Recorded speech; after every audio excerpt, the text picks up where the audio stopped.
friends, Sydney Hewitt here for week 27, Parsha TAZRIA, meaning she conceives. This Parsha is all about ritual impurity. And if someone were found to be ritually impure by the priesthood, then they would be set outside the camp, especially if they were contagious. This Parsha starts out talking about women's lives, menstruating women in particular. During the 7 days of menstruation, they would be considered ritually impure. They would be not set outside the camp, but they would be set inside their home, not out in the community. If the woman had just had a son, a baby son, she would be considered ritually impure for 7 days. On the 8th day, she would be able to take her baby to the temple to be circumcised on the 8th day. It would always be on the 8th day for the baby boy. Interesting to note that it isn't until the 8th day that a newborn's blood will coagulate. So God really knew what he was doing, didn't he? On the 8th day, the baby boy would be circumcised safely.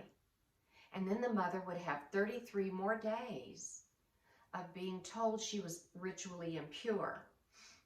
And this actually allowed her to be at home, convalescing, recuperating with her new baby son, which actually is a blessing, not a curse. If it had been a baby girl born, the timing doubled. Believe it or not, she would be said to be ritually impure for 14 days.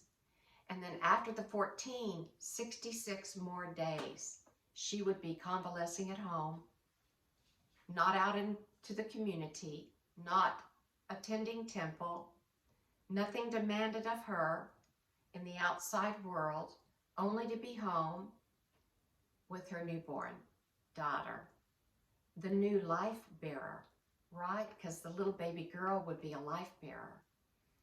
And so rabbinical midrash or opinion says that because the baby girl would be a life bearer, that the Lord allowed the mother to have twice as long to bond with her daughter, since one day she would be a mother too.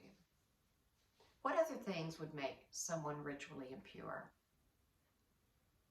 It was called lashon hara, evil tongue, gossip. Gossip was forbidden in the Jewish community. If one was participating in gossip, something might happen called TZARA'AT, which is a leprosy-like condition of the skin. It would be an outward manifestation of the inward darkness of the heart that would cause someone to participate in something as dark as gossip. And the interesting thing too is that the word TZARA'AT, the root of that is Zara, or to sow, to scatter. So when one gossips, we're scattering, aren't we? We're scattering, we're sowing evil words about somebody out into the community.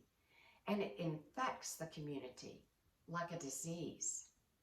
The irony is that the TZARA'AT on the body, the outbreak of the rash on the body that looked like leprosy, scattered all over the body too. So the inward manifestation matched the outward manifestation, matched the result, which was to sow and scatter negativity and evil speech. Isn't that interesting? So what did the Lord give me for the tapestry of Torah? He gave me a lesson entitled More Than Skin Deep.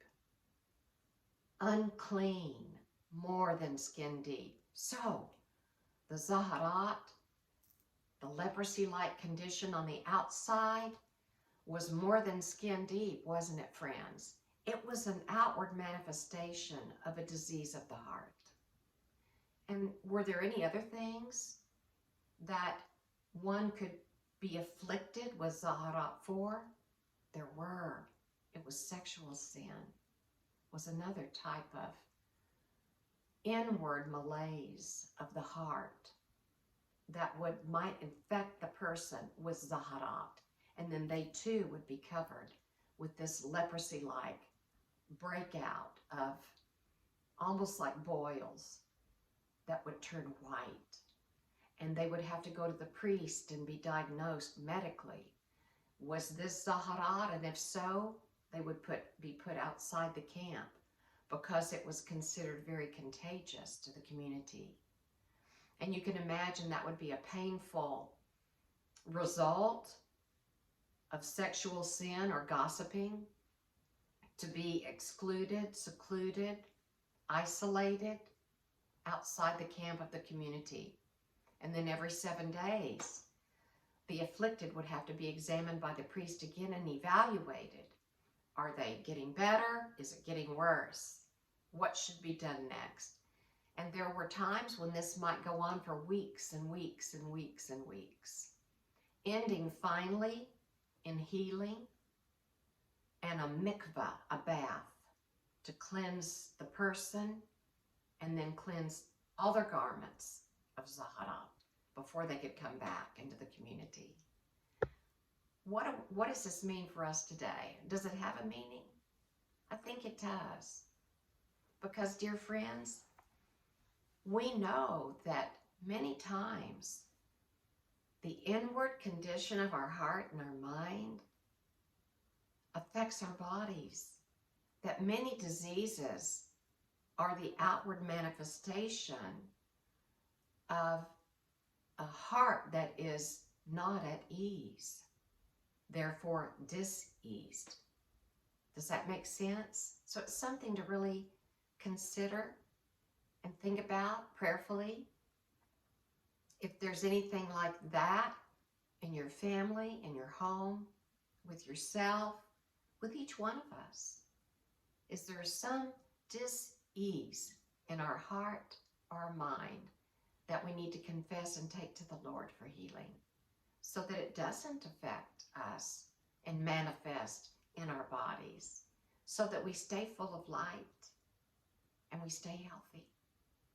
This is something to really consider. I hope you'll dive deeply into this parsha for all of the new information that you may not have ever known before. It's extremely intriguing, especially for today's time. We can apply this to our own life. I want to say Shabbat Shalom, praying for revelation for you. And if anything does need confessing or healing, praying for you on that as well. That this Shabbat would bring something new, something alive and light-filled into your life. I hope to see you next week, Lord willing. Shabbat Shalom.